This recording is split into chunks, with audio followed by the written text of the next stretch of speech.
Sri Krishna Parabrahmane Namaha. Sri Sadguru Paramatmane Namaha. Sarva Maharshibhyo Namaha. 39th Sloka.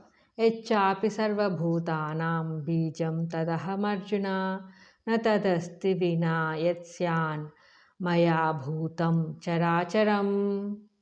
Substance. O Arjuna, and whatever is the seed of all beings, that I am I. Nor is there anything moving or non moving that can exist bereft of me. Commentary. Having described his glories, the Lord now declares that he is the source of all beings, and nothing can exist bereft of him. So, all that we see is the Lord himself. Every being is the manifestation of the Lord, even as the plant is just the manifestation of the seed. One should assert always the divinity that exists everywhere. He should proclaim the divinity in himself and in all others. This is the way to progress and realization.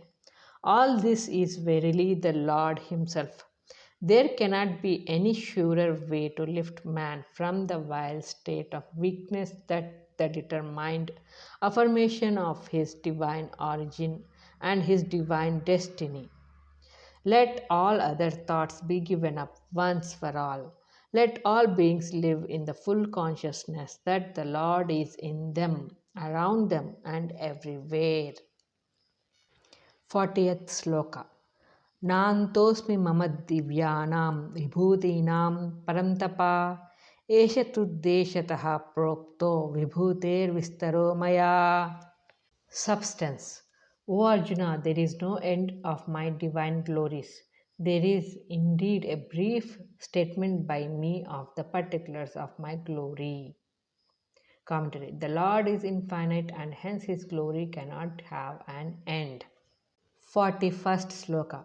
Yadyat vibhutimat-sattvam srimadurchitamev va tattadevavagachyatvam mama tejomsha sambhavam.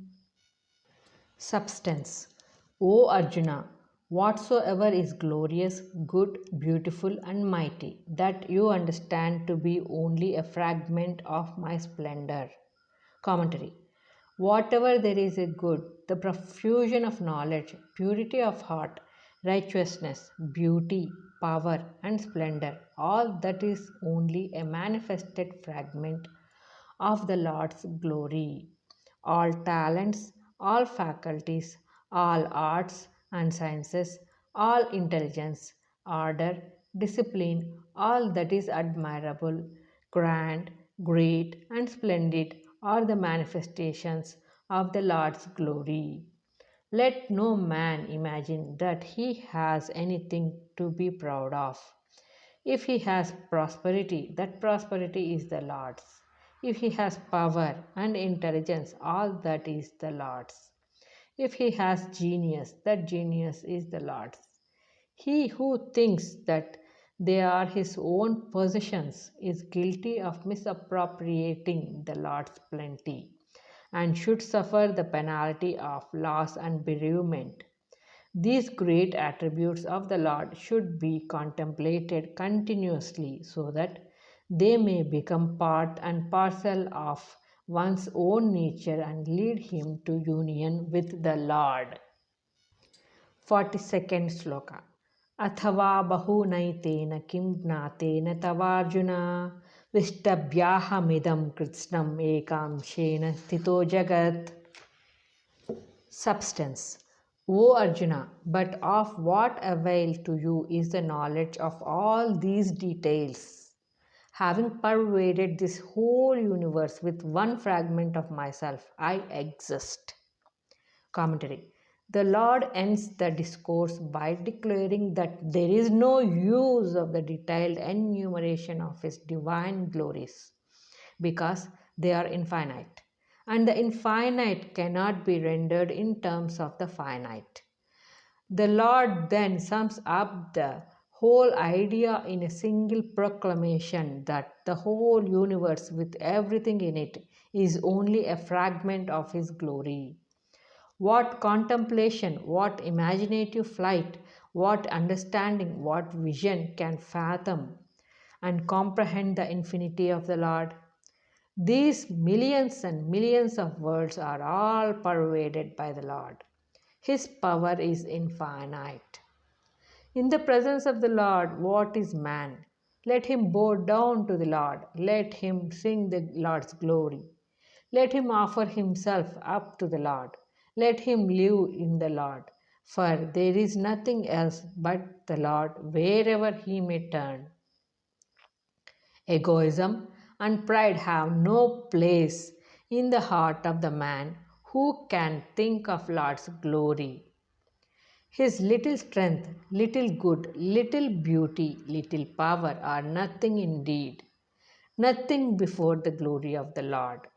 Thus, thinking man realizes the truth that the Lord is all and he is himself a part of the Lord. Question: by what is this universe pervaded?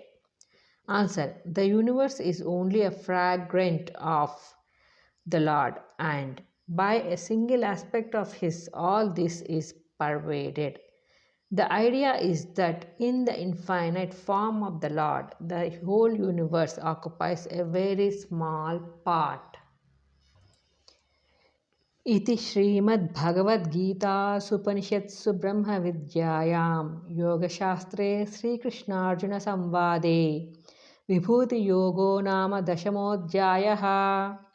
Thus, in the glorious Upanishads of the Bhagavad Gita, the science of the eternal, the scripture of yoga, the dialogue between Sri Krishna and Arjuna, ends the 10th discourse entitled Vibhuti Yoga, the yoga of divine glories.